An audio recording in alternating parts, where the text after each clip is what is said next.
بسم اللہ الرحمن الرحیم۔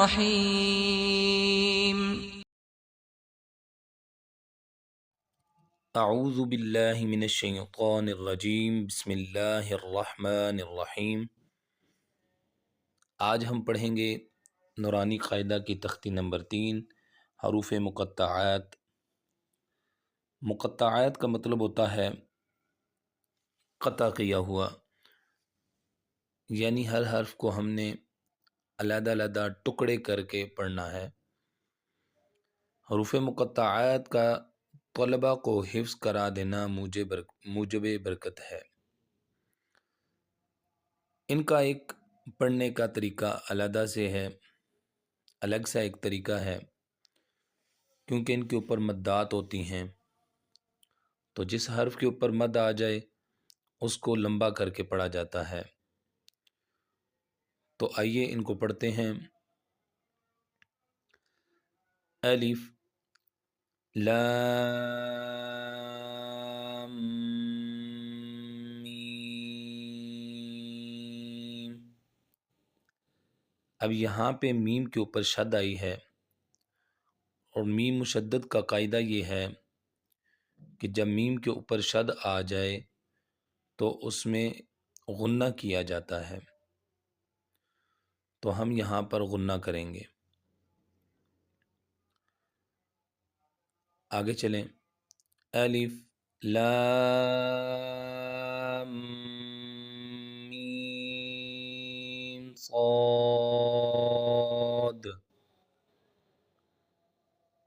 اب یہاں پہ اس کا آخر والا حرف صاد ہے۔ جب ہم صاد کو علیحدہ سے پڑھیں تو اس کے اندر دال آتا ہے، ایک تو صاد موٹا پڑا جائے گا اور دوسرا اس کے اندر قلقلہ ہوگا۔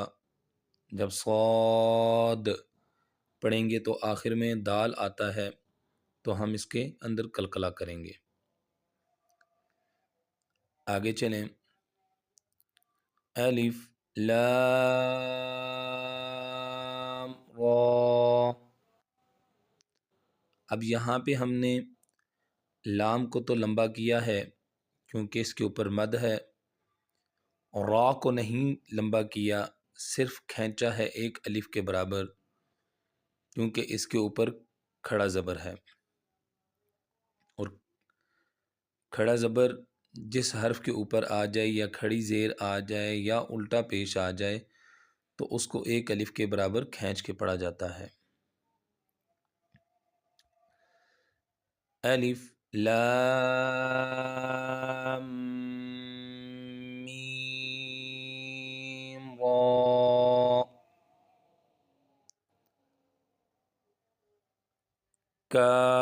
کاف ہا یا عین صاد۔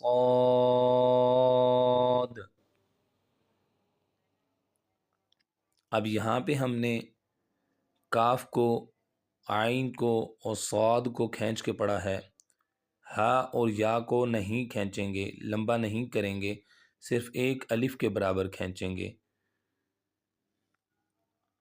آگے چلیں۔ طٰ۔ اب یہاں پہ ان دونوں کو ایکول کھینچنا ہے، برابر کھینچنا ہے، کیونکہ دونوں کے اوپر کھڑی زبر ہے، ایک الف کے برابر کھینچ کے پڑھیں گے۔ آگے چلیں۔ طاسیم میم۔ اب یہاں پر ہم کیسے پڑھیں گے؟ اب سین کے بعد آگے میم مشدد ہے، اب میم مشدد ہم نے یہاں پہ غنہ بھی کرنا ہے، اور سین کا جو نون ہے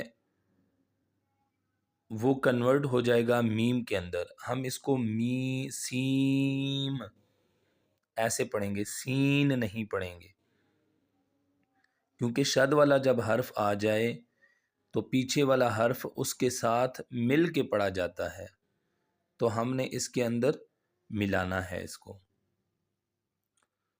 آگے چلیں۔ طاسين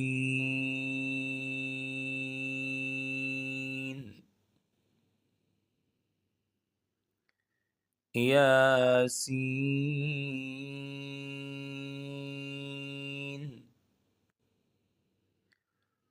صاد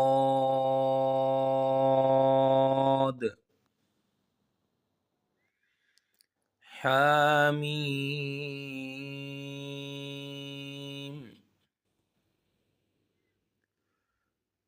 حاميم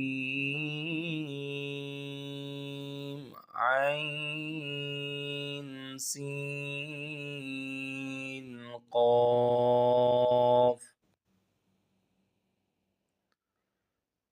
قاف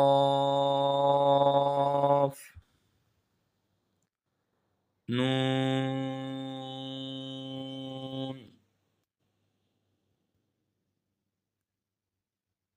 یقیناً یہ سارا آپ کو سمجھ آ گیا ہوگا. اللہ رب العزت ہمیں علم و عمل کی توفیق عطا فرمائے. السلام علیکم ورحمۃ اللہ وبرکاتہ.